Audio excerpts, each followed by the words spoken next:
Princess Elira of the Thalkesh had always been taught that time was the strongest river. It carried all things away, joy, sorrow, even memory. Yet there were moments in her life that refused to fade, moments etched into her mind as though carved in crystal. For her, one of those moments was the night she had met a human named Daniel Hale. It had been years ago, when she was still young, when the galaxy seemed too vast and politics too sharp. At that time, her father had sent her on a diplomatic mission to the outer colonies, a gesture of goodwill between their people and the Galactic Union. But goodwill did not last long in a galaxy of rival powers. She remembered the trap. It was not set with weapons but with words. Her ship had docked at a neutral station where several factions were gathered. Elira had gone with her escort into the meeting chamber, not expecting treachery. Yet suddenly she found herself surrounded by whispers, subtle accusations, and a web of lies meant to corner her people into blame. The delegates pressed in, demanding confessions and agreements her people could not give. That was when Daniel had stepped forward. A human, tall but not imposing, with brown hair and steady eyes. He was not meant to be there. He was just an officer from Earth, serving as a liaison with no authority, no influence, and yet he had seen the trap for what it was. He had spoken up, not with grand speeches but with simple honesty. He had exposed a detail the others overlooked, a technical error in the reports used against her. And with quick thinking, he shifted the blame away from her, and when the tension had boiled to breaking point, it was Daniel who had guided her out. He had risked himself by staying behind, distracting those who might have followed her. She remembered his words as clearly as if they were spoken yesterday. "Go. I'll make sure they look at me, not you." She had gone, and when she returned later, he was gone, vanished like a shadow. Some said he had been lost in the chaos that followed. Others said he had left, wandering where no one cared to search. Whatever the truth, he was gone, and the river of time carried her forward. But some memories refused to wash away. Now, years later, Princess Elira stood in the grand docking ring of Solara Station, her people's banners hanging tall. She was no longer the young daughter of a king. She was a diplomat in her own right, trusted to speak for her world in the Union's councils. The galaxy had changed, and so had she. The station was alive with movement. Thousands of beings from dozens of species filled its halls. Engineers, traders, ambassadors, travelers. The summit of the Galactic Union was about to begin, and the air was thick with expectation. Elira moved among them with grace, her long silver hair flowing behind her, her eyes keen and calm. Her aides walked at her side, discussing schedules and protocols. She nodded politely, but her mind wandered. She wondered, as she often did, about that night years ago. She wondered about the human who had once risked everything for her. Did he survive? Did he live a quiet life on some distant colony? Or had he been forgotten by history, a brave act lost in the noise of greater events? She told herself it no longer mattered. Yet the memory remained like a stone in her heart. It was later that evening, in the vast atrium of the station, that she saw him. The atrium was filled with beings of every kind, glittering winged diplomats, towering reptilian merchants, small insectoid engineers. The light of the nearby star filtered through the glass dome above, casting golden beams across the hall. Elira stood with other dignitaries, exchanging formal greetings. And then in the distance, among the crowd, she saw a figure that made her breath catch. At first, she doubted her own eyes. The man was older now, his hair shorter, his posture more weathered. His clothes were not the crisp uniform of an officer, but the simple travel gear of a wanderer. Yet the eyes were the same. Calm, steady, human eyes that had once looked at her with quiet resolve. Daniel Hale. Her heart quickened. For years she had thought him gone, a memory locked away, but here he was, alive, walking through the atrium as though the river of time had carried him back into her path. She almost called out his name, but stopped herself. Dignitaries did not shout across crowded halls. She kept her composure, though inside her thoughts raced. Why was he here? After all these years, why now on the eve of the Union Summit? She excused herself from her companions and followed at a careful pace. He moved through the crowd with the ease of someone used to slipping unnoticed among others. Elira watched as he greeted a station vendor, purchased something small, and continued walking.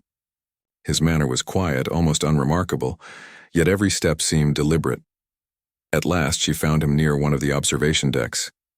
The deck was less crowded, with wide windows showing the vast stars beyond. He stood there looking out at the endless void as if the stars themselves carried secrets only he could read. She approached slowly. "Daniel Hale," she said softly. He turned. For a moment his expression was guarded, as though unsure who had spoken. Then recognition filled his face. A flicker of surprise followed by something gentler, relief perhaps, or acceptance. "Princess Elira," he said. His voice was calm, but she heard the weight of years in it.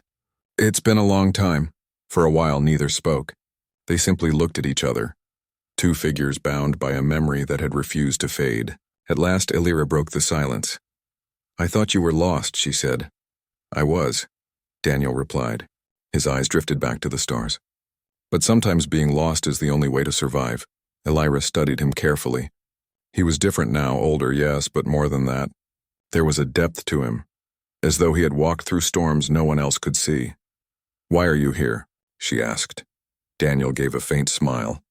"The same reason as everyone else. The summit.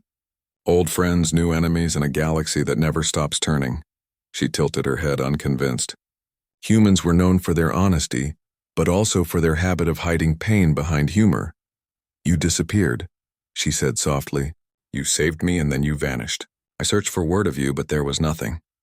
"I didn't want to be found," Daniel said simply. "Not then. It was safer that way. For me, and maybe for you too."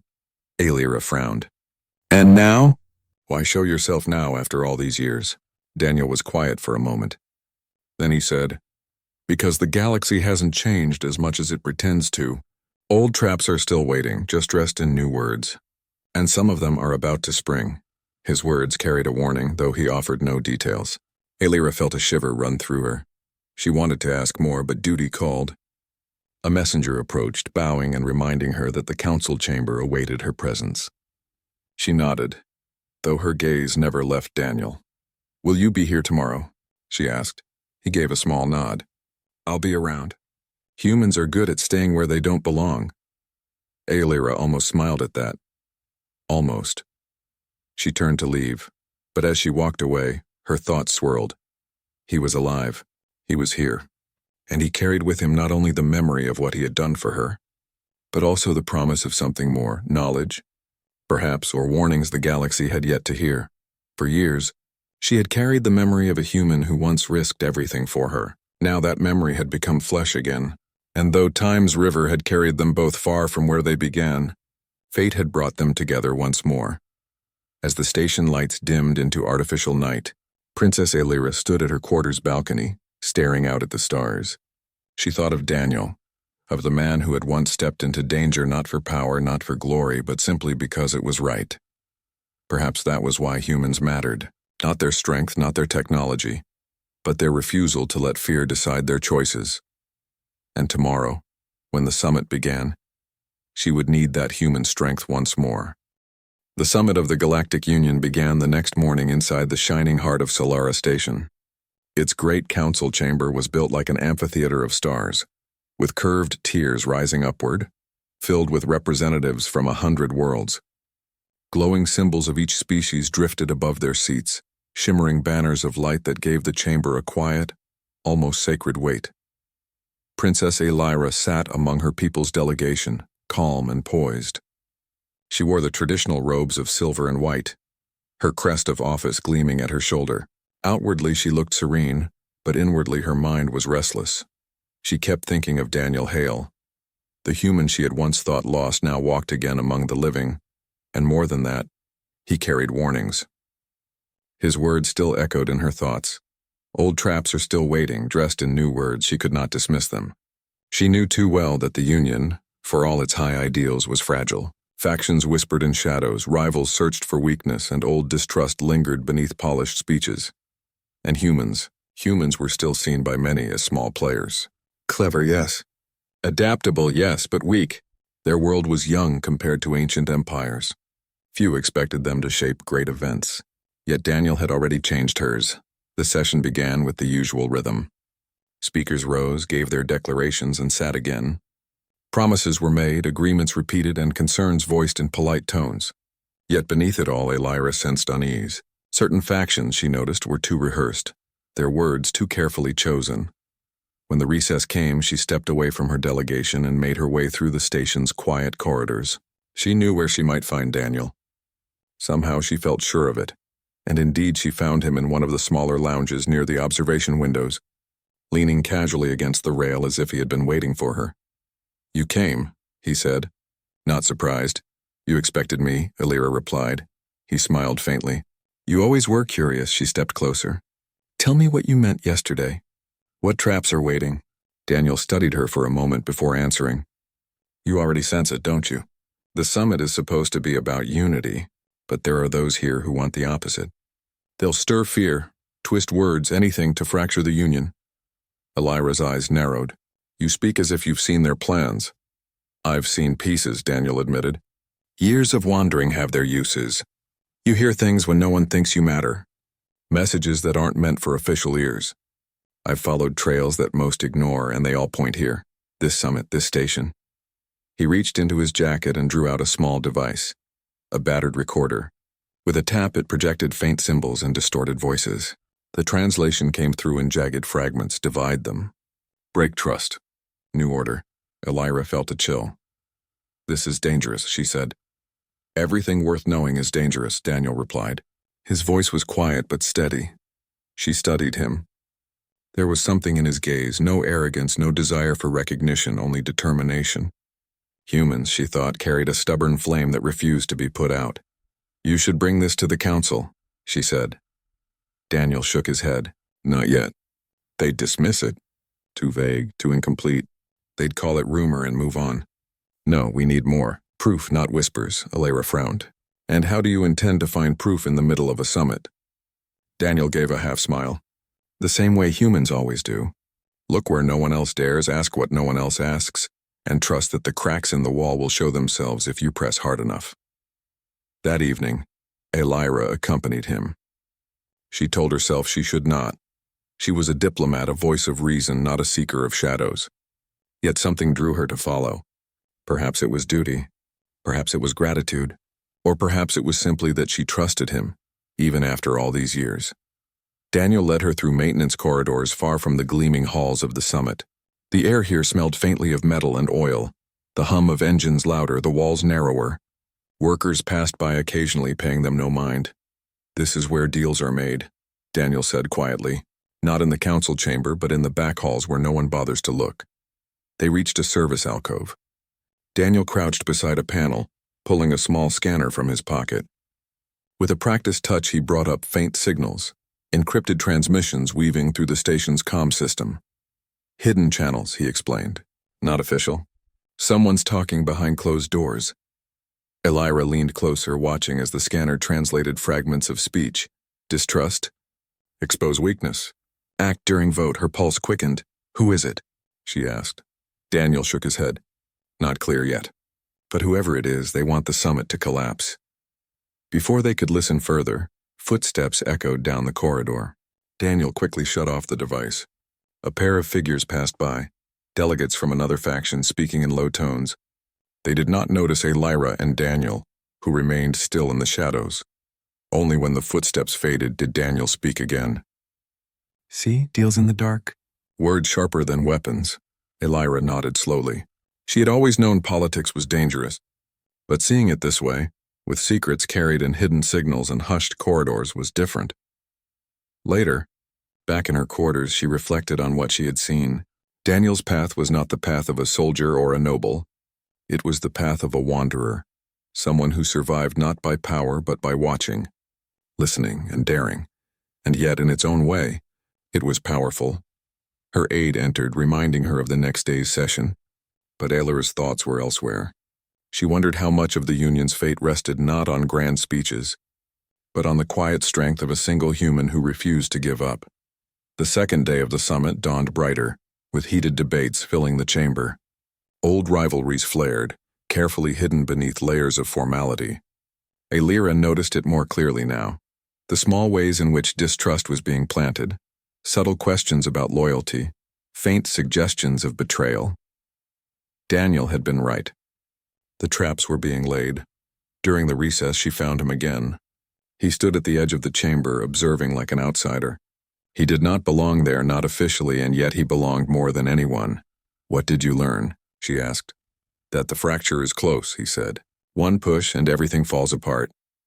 "Then we must act before that push comes," Illyra replied firmly.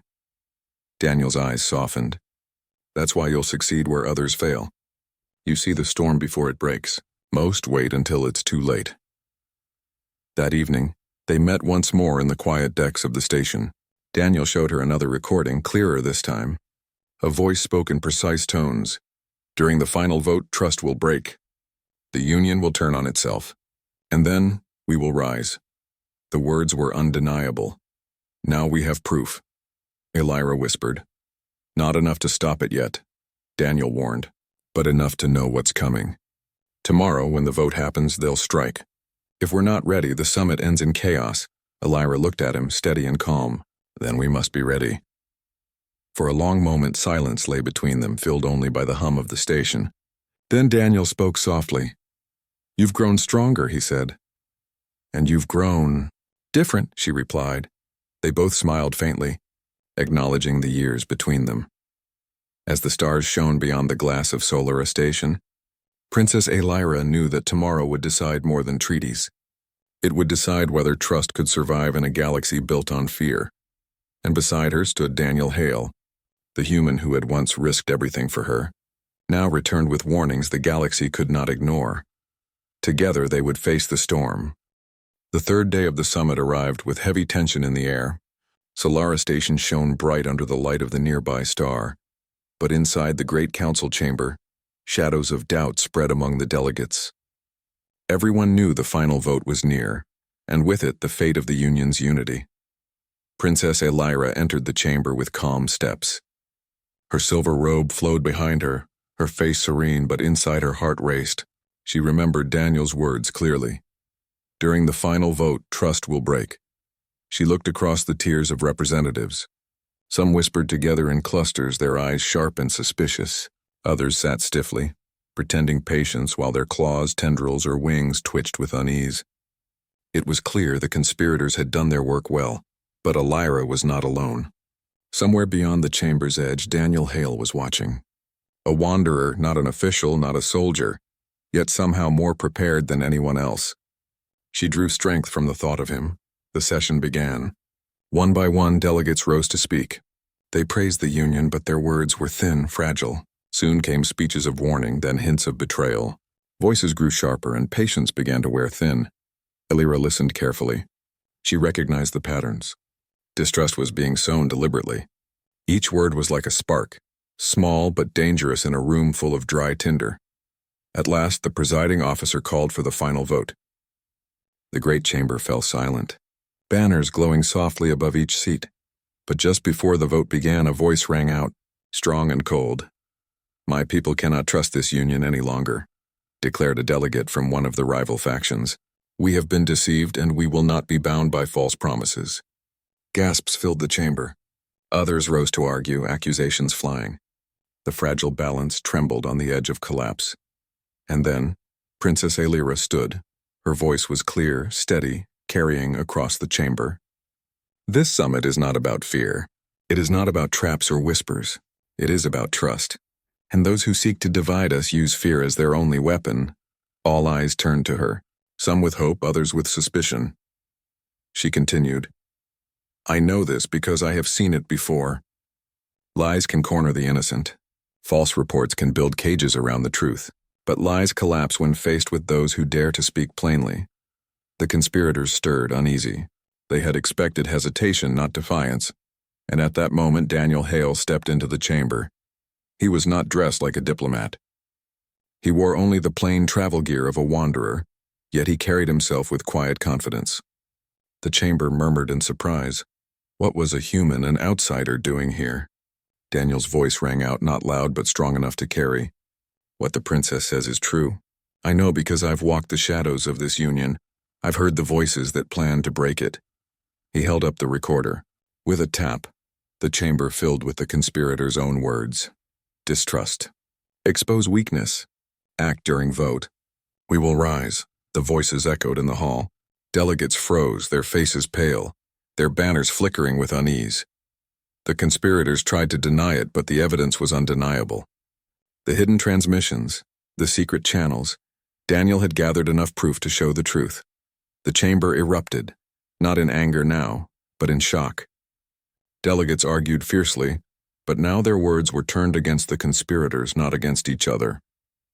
The trap had been revealed, and unity, fragile as it was, held. Princess Elira raised her voice once more. The Union survives not because we are the same, but because we choose trust over fear. Today we choose it again. Silence fell. Then one by one banners lit in agreement.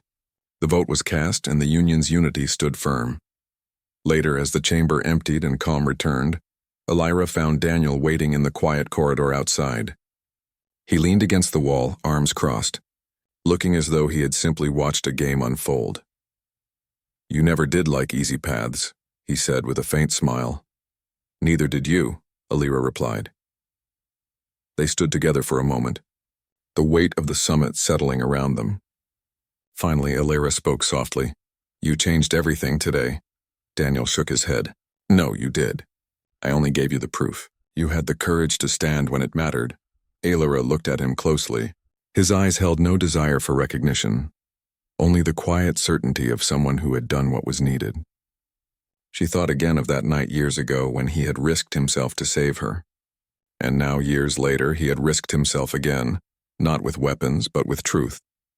They walked together to the observation deck, where stars stretched endlessly beyond the glass. The galaxy seemed vast and eternal, yet fragile in its own way, held together not by chains, but by choices. Elira turned to him. "What will you do now?" Daniel shrugged lightly. "What I always do. Keep walking. There's always another storm out there, another place where trust is breaking. Humans are good at finding the cracks. And you'll go alone?" she asked. He smiled faintly. "Not alone. Just human." "That's enough." Elira was silent for a moment.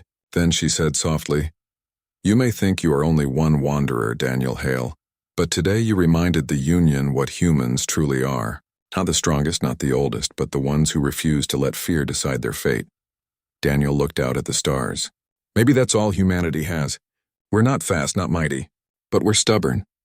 We get up when others would stay down. We take risks when the safe path would be easier. Sometimes that's enough to change things." For a while they stood without speaking, the stars shining endlessly.